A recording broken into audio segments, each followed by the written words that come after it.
G'day, welcome back to RC Model Reviews and my new daily drive. This is going to replace most of my other radios.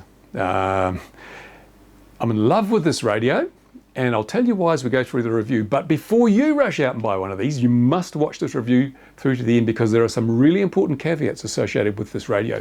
And I'm going to call it a lottery. To give you a bit of a clue, but don't just rush out and buy one.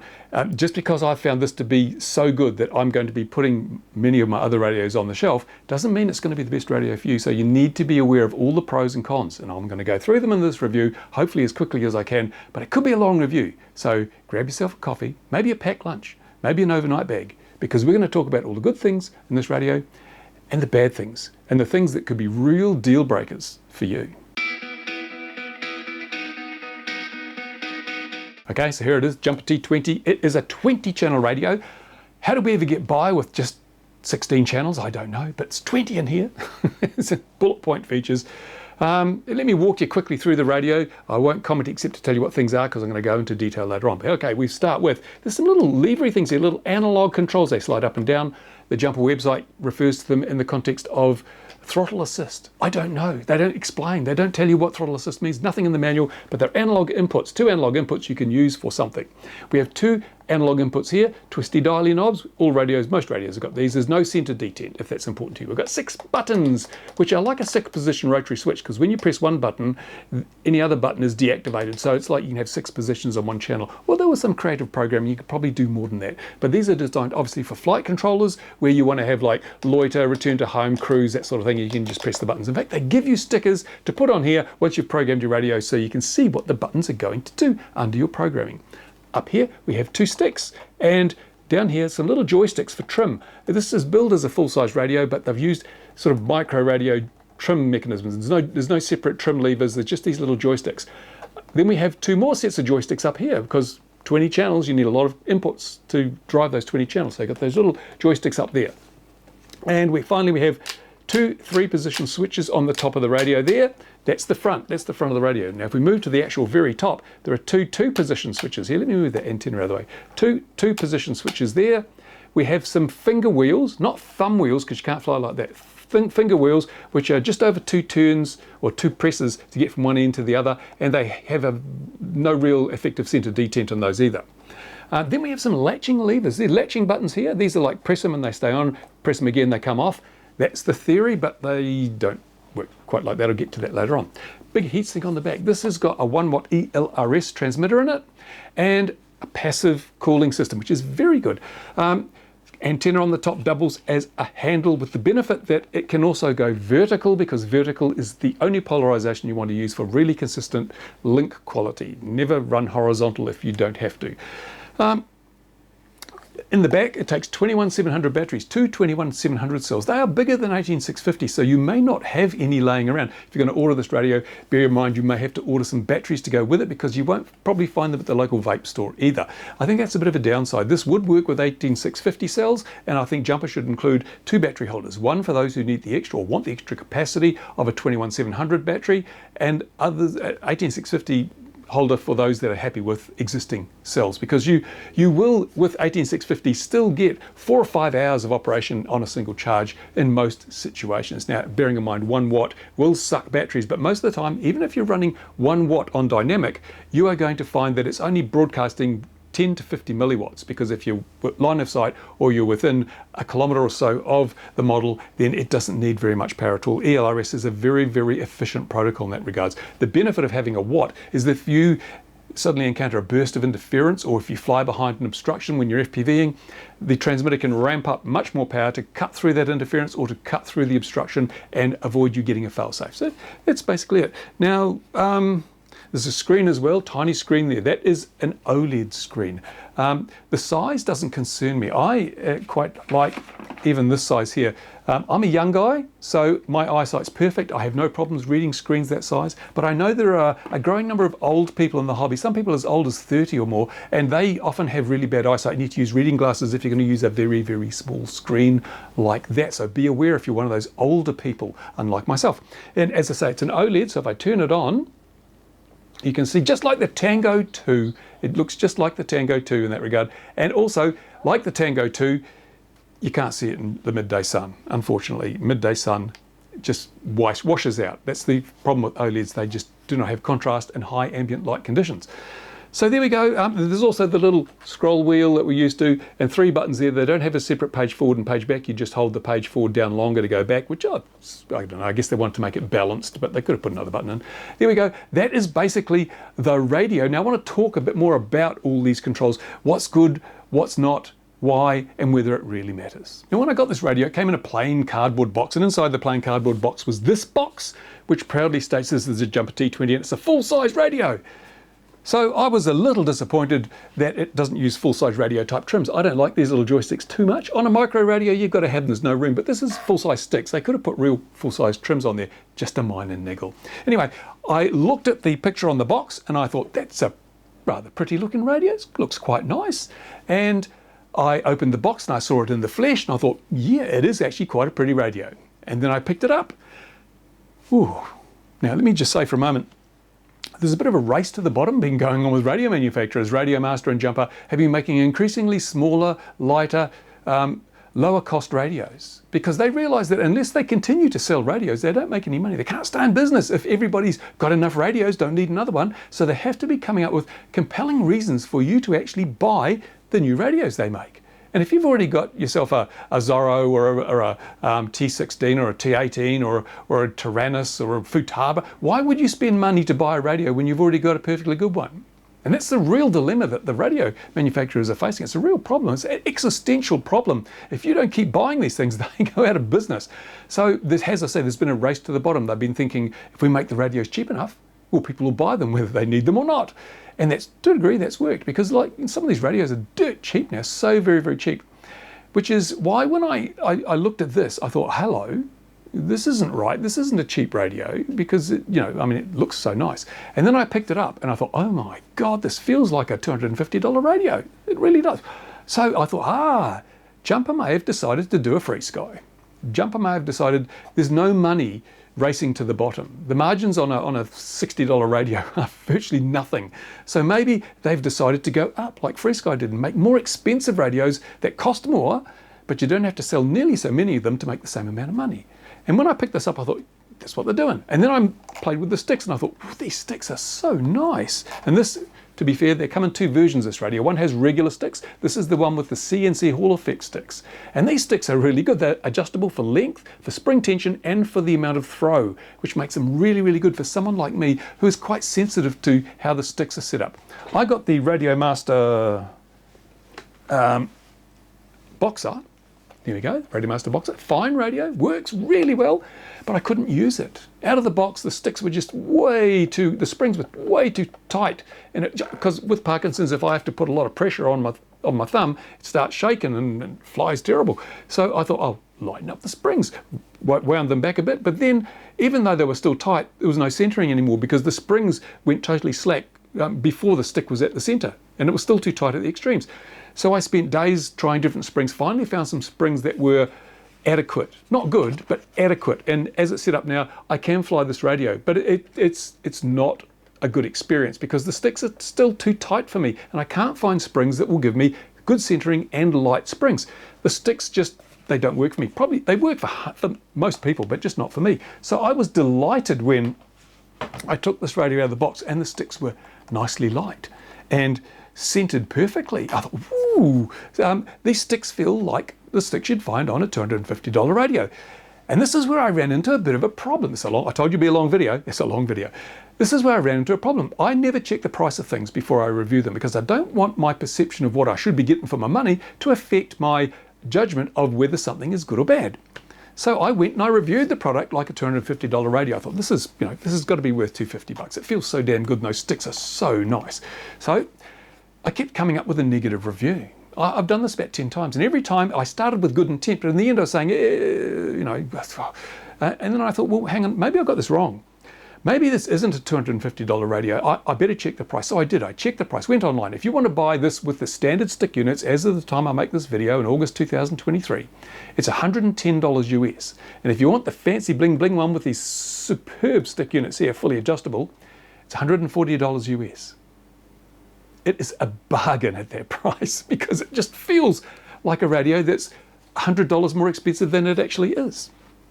And so with that in mind, my previous complaint was I thought they'd taken a really expensive radio and ruined it with all these cheap, nasty switches that are horrible. But they haven't. They've taken a really cheap radio and made it fantastic by putting, you know, $250 sticks in it and a case that feels so gorgeous to the touch. It's balanced. It's just the right weight. Your hands fall nicely into position with the grips. It's no bigger than it needs to be, but it's not so small as to feel like a toy. So when you look at it from the point of view that this is only $140, it's a steal. But let me talk about the bad things, the reasons why I was so negative when I thought it was a $250 radio. Now, as I say, the sticks in the case are gorgeous. They are to die for. They are brilliant. That's why it's becoming my daily drive. Because most of my models, be they quadcopters or fixed wing, I only use 4 or 5, 6 channels. In the case of a quadcopter, I've got my sticks, I've got an arm switch, and a turtle mode. That's it. That's all I need. I don't need any of these buttons down here. I don't need these thumb wheels. I don't need these little levers that don't latch properly. So it's a perfect radio for me. Perfect radio for me. The only aircraft that this won't work on are the aircraft I have which have flaps and retracts, because I prefer to use sliders for my flaps and retracts. And in the case of flaps, I want a center point because I like to be able to reflex my flaps slightly if I want to do a rapid descent, spoil lift. So having no center thing on here and having to turn it so many times, it's just, it's not very good. It doesn't work. So I will continue using my Tyrannus, my original Tyrannus, for my P51 Mustang with flaps and retracts, and my my Taft Hobbies Viperjet with flaps and retracts, because it's a better radio for that job. So looking at the bad things, these switches, I hate them. I've never used twiddly knobs on a radio. I've never, in my entire history flying models, have I used these knobs on any of my radios. So they just take up space, and they don't have a center detent, which if I was going to use them, I'd want a center detent. These sliders here, I don't know what you're supposed to use them for, but I can't think of any use. You wouldn't use them with throttles, because if you're a thumber like me, how do you move these while still holding the radio without an neck strap? I never use a neck strap. So they're a solution looking for a problem there. These buttons for the flight controller sound like a great idea, but if you're using iNav or RG-Pilot or something, chances are you're flying FPV, right? So you can't see those buttons. So it doesn't matter if you've got labels on them. You want buttons that you can feel, or controls you can feel and operate by touch. These buttons are all the same size and they're in a row. So even by touch, you can't tell which button you're about to accidentally mash. So you're going to stab wildly and hope you hit the right one. It's a very poor piece of ergonomics. I'd rather have switches at the top, because you can feel which switch is which and which position it's in before you actually activate it. I would rather have seen them put 3 position switches here instead of 2s, because 4 3-position switches give you a lot more options, and you can use a 3-position switch as a 2-position, but you can't use a 2-position as a 3-position. So I looked at all this stuff down here and these crappy bits at the top, and initially when I thought it was a $250 radio, I thought, this is crap. They've ruined what could be a great radio with all this cheap switch gear here that is really poorly thought out. It's low quality and badly designed. And then when I finally realized this is a $140 radio, I don't care. I don't give a damn, because I'm never going to touch this, never going to use these bits up here. So they just come along for the ride. As a basic radio with excellent sticks, wonderful case, ergonomics, 1 watt of ELRS, it's a steal at $140. So I don't give a damn that the rest of the stuff that I'll never use is not really in the same league as the key features of this radio. So I'm happy, I'm sold. This radio is going to have most of my models on it, because it's just nothing else I've got comes close to the way this radio feels. This is the unique selling point that Jumper have made that will make people like me anyway want to rush out and buy this radio, because it feels like no other radio. And it's got the smooth sticks. It's like everything I've wanted in a radio. It is a $250 radio for $140. And that's a steal in anyone's money. I will be retiring many of my other radios. I don't have a daily drive. When it comes to radios, I don't have one that I use all the time. I have quite a few radios and I use them regularly. I have my original Tyrannus, I have my QX7, I have my Tango 2, I have a Radiomaster T16, I have the Boxer, I have a couple of Zorros, 1 ELRS and 1 multi-protocol. I use them all. I have DJI, 2 DJI transmitters, which I use sometimes. So I've got all these transmitters and I use them according to what they're best suited for. And a great example is the Zorro. I use this for small quads, for my little whoops and things, because it's small, convenient, whatever, and I can carry the Zorro in this hand and the quad in that hand. I would never use this for flying large models, not because it's not capable, but because when I'm carrying a large model out to the flight line, this doesn't have a handle. I'd have to take 2 trips to come back and get the transmitter, because unlike something like this, for example, I can hook my fingers under there and carry a large model and the radio at the same time. So it saves me a trip. I'm old, I'm frail, I'm weak. I don't want to take it easy. I don't want to make any more trips than I have to. So little things like that make a huge difference. And so this radio just ticks so many boxes for me. But as I said, you should watch this to the end, because I'm not going to recommend you rush out and buy this off AliExpress or Banggood or whatever. Don't, whatever you do that. And I'm going to tell you why now. And when I first got this radio, took it out of the box, put some batteries in it, turned it on, I thought, nice, it's really cool. Checked it. I recalibrated the sticks and they hold center perfectly. It's just so nice. And it was after about 10 minutes I realized, oh, something's wrong. Something's not quite right. It doesn't say anything. And that's not uncommon. I get radios sometimes with no SD card. And if you don't have an SD card, there's no sound files. They don't talk with Edge TX. So I thought, oh, I'll make up an SD card. And then I thought, hang on a minute. And it mentions SD card in the manual. But when you actually look at the radio, there is no SD card. The SD memory is built on chip on the circuit board, and they say that on the website. So I checked, plugged into the computer, checked the sound files were in the right place, they were the right version, the volume was turned up, but still this was completely silent. It didn't make any noise. And I have to tell you, it was broken out of the box. I don't know how many times I've said to manufacturers, before you send me something, just take 5 minutes, check that everything is there and that it works. You know, I have reviewers curse more than anyone on the planet. So just make sure. Jumper didn't do that. They sent me a unit that was broken out of the box. Why didn't it talk? Well, when I opened it up, the little connector, which carries the audio off to the speaker, wasn't even soldered to the board. It wasn't even soldered to the board. It was floating around in free space. So I don't think it can have worked when it fell off the end of the assembly line. They threw it in a box and said, send it to that bald guy in New Zealand to test, to review. And that's what happens. As I say to these companies, I can only review the products I'm sent. So if it doesn't work, I'm going to tell people it didn't work out of the box. Sure, everything else worked, but there was no audio. And that's really important, because audio is increasingly an important part of any radio. RSSI warnings, all sorts of other things that relate stuff. Quite often I fly with all my telemetry on a switch. I flick a switch, it tells me audio. I hear battery voltage, milliamps used, altitude, so I can get my telemetry on demand. It means my OSD isn't cluttered up with numbers that most of the time just get in the way of the glorious view. So it was broken out of the box, so I fixed it. But in fixing it, I noticed there seems to be a design problem with this radio. Where the little socket goes for the speaker to plug in, it's right up against the sensor, the Hall effect sensor for the joystick. And it can't go over far enough. And that's why it had fallen off, because if you place it, then the solder pads don't line up with the solder bits on the connector. Now, I'm sure everyone else has got one that works, but it's probably paid them to check, because it looks to me, if it's been assembled, there'd be very marginal connection between that connector and the circuit board. So it may fall off when you're using it. Jumper really need to address this, as far as I can see. So I shaved down the socket a bit so I could get it more lined up, and I resoldered it and I plugged it in, but it's still crooked because the sensor's pushing the connector over. There's no room for it there where it's supposed to go.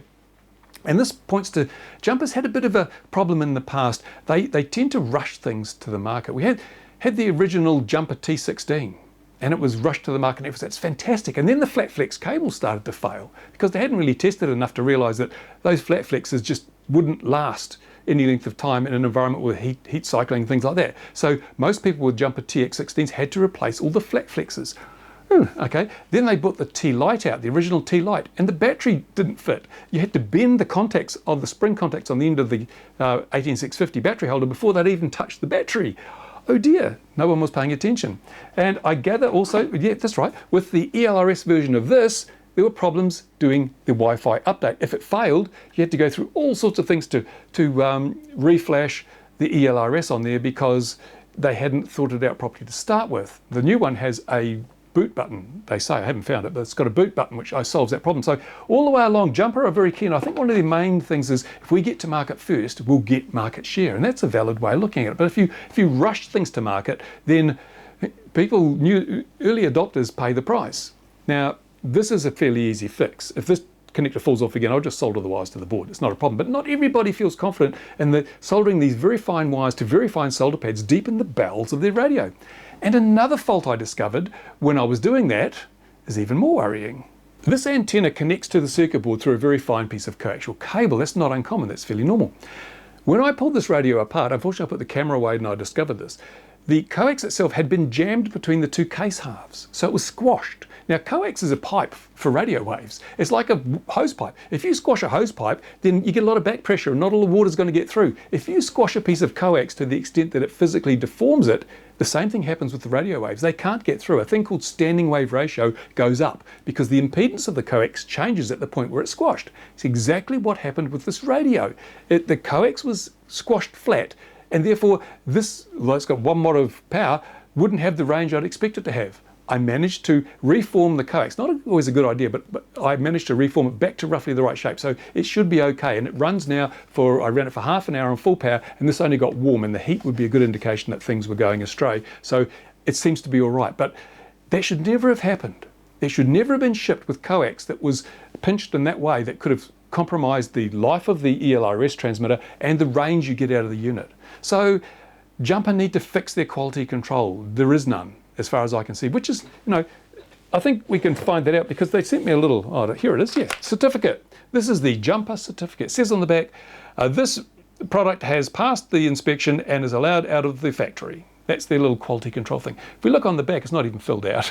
So, yeah, nobody quality controlled it. Nobody signed it. There's no date. There's no product number. That little blue circle there is actually printed on as part of the whole certificate. So it was never QC'd, thrown in a box, sent to me, and I had to fix it.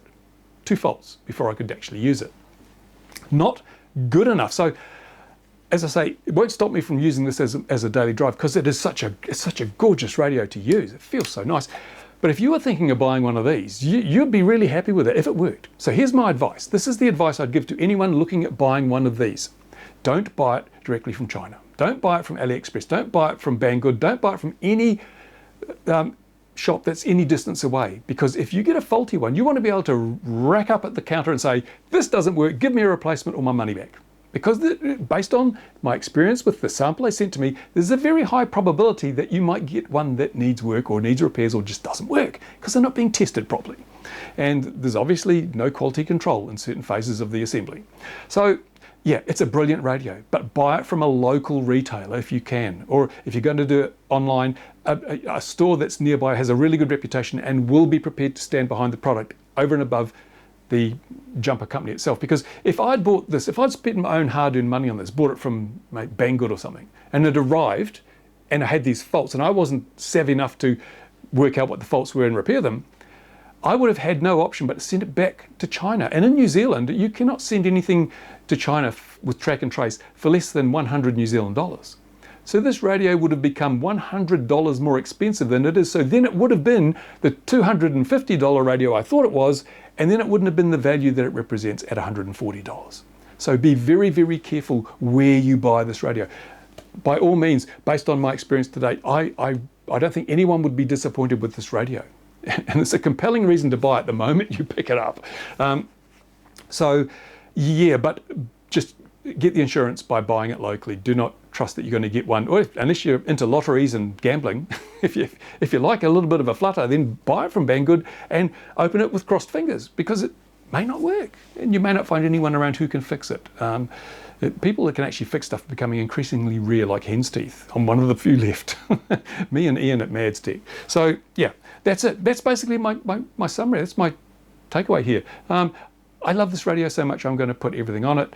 I can forgive the flaws in my case, but good sage advice to you is buy it locally, because you may need the backup, the support, the warranty, the repair, the replacement, the refund, if yours arrives in the same condition that mine did.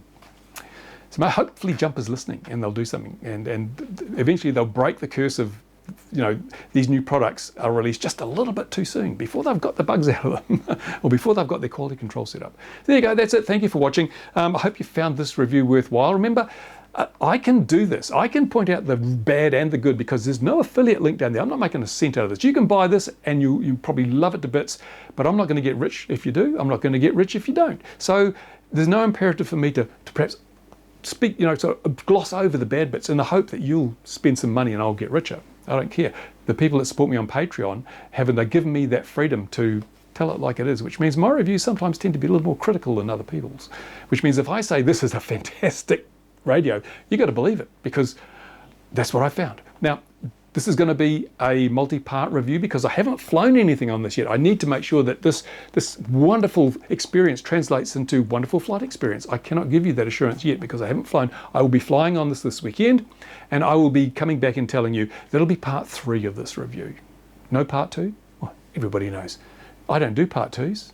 So this is part 1. The next part will be part 3. You might want to stay tuned for that one before you lay your money down, because who knows what I'll find once I'm actually using this. There you go. In the meantime, it's so nice. It really is. Thanks for watching, and go to the comments bit down there by my man parts. Tell me what you think, not only of the product but of the review, because I haven't done reviews for a while. I'm just getting back into the swing of things, and I'm hoping that this is, although it's very long, gives you what you need to know. Thanks for watching, guys. Bye for now.